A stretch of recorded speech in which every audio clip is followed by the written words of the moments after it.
Halo Sob, menunda-nunda pekerjaan pastilah sangat nggak asing kan dalam kehidupan kita. Sebenarnya kebiasaan menunda-nunda itu ngeganggu kerjaan atau mungkin kegiatan berbagai macam orang. Entah lu murid sekolah, entah lu mahasiswa, atau udah kerja. Nyatanya semua orang, termasuk gua sekalipun, itu rentan banget buat menunda pekerjaan. Padahal hal ini bisa kita latih dan kita kurangi. Nah, makanya di video ini gue bakal ngebahas 3 cara yang bisa lo lakuin kalau lo sering prokras atau sering menunda-nunda. Oke, lu simak video ini sampai habis biar dapet keseluruhan insight-nya. Sebelumnya, jangan lupa support channel ini dengan tekan tombol like, dan kalau belum subscribe, di-subscribe dulu sob. Kalau udah, gue ucapin thank you very much, semoga dilancarkan rezekinya dan dimudahkan segala urusan apapun untuk kedepannya. Amin ya robbal alamin. Sebenarnya, kalau ngomongin soal caranya gimana, kita harus memahami kebiasaan seperti apa yang biasanya muncul ketika kita melakukan sesuatu itu. Jadi, habitnya apa dulu? Nah, ini lo mesti pertanyakan juga kepada diri sendiri. Lo mesti analisis, apakah lo jadi sering melirik HP? Apakah karena misalnya ketika deadline masih jauh cenderung prokras?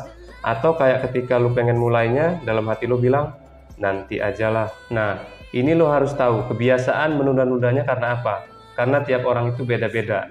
Dengan lo tahu kebiasaan yang kayak gimana yang muncul di diri lo bisa lebih sadar buat tahu apa yang bisa lo lakuin. Nah, kalau misalnya udah tahu dan paham kebiasaan lo nunda-nunda itu karena apa, kita mulai ke cara yang pertama, yaitu perbaiki kondisi atau energi agar tubuh kita selalu fit, selalu segar. Misalkan kalau kondisi tubuh lo lagi nggak optimal atau energi lo rendah, ini bisa banget ngaruh ke produktivitas dan motivasi lo ngerjain sesuatu sob. Jadi, kalau yang menyebabkan keinginan prokrastinasi atau menunda-nunda lo itu muncul karena energi yang lo miliki nggak sebanding sama beban yang akan lo kerjain, coba lo perbaiki pola hidup lo sob. Kayak jam makan, nutrisi yang dimakan, istirahat yang teratur, dan juga lakukan olahraga ringan sob. Selanjutnya yang kedua, yaitu hilangkan rasa takut sama pekerjaan. Rasa takut sama pekerjaan termasuk hal yang dapat menunda-nunda pekerjaan.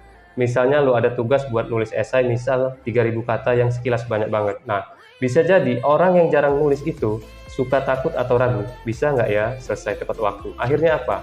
Akhirnya karena takut atau ragu bukannya malah dikerjain tapi nggak dikerjain.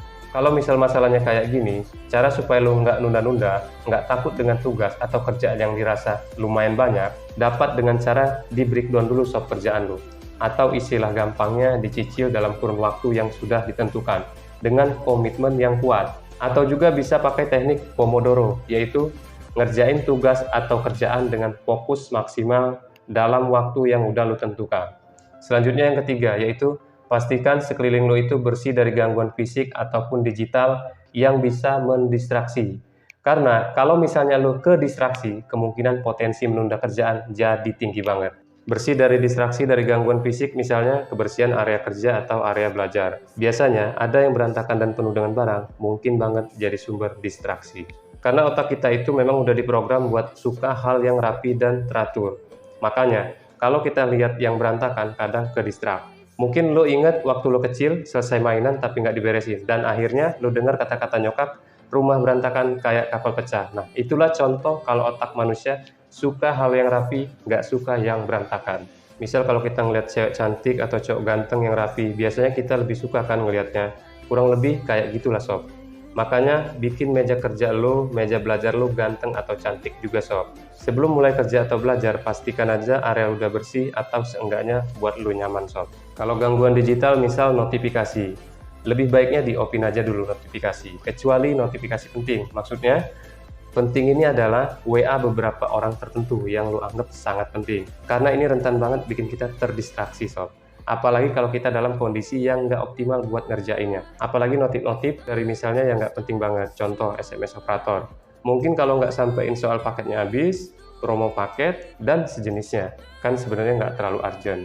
Atau dari teman-teman nongkrong lu, mungkin bisa di-mute dulu. Nanti lu bisa cek. Karena ya nggak apa-apa untuk ketinggalan beberapa menit atau beberapa jam. Dan ini sebenarnya udah pernah diteliti. Hasil penelitian ditemuin, waktu lu buat pulih dari distraksi itu biasanya sekitar 23 menit. Buat fokus lagi. Jadi kayak lama banget. Bayangin, notifikasi cuma 1 detik, tapi bisa bikin lu jadi nggak fokus selama 23 menit. Jadi pastiin lu nggak ada akses buat notifikasi. Ya mungkin kecuali notifikasi yang berkaitan dengan kerjaan. Oke sob, itulah 3 cara yang bisa lo lakuin kalau misalnya sering ngerasa pengen nunda pekerjaan lo.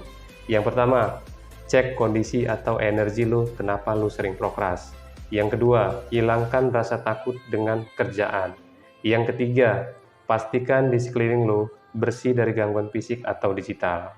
Oke, sekian dari gua. Jangan lupa like dan tuliskan komennya kalau ada pengalaman prokrastinasi yang bagi lo sangat mengesankan. Salam perfect, semangat sob!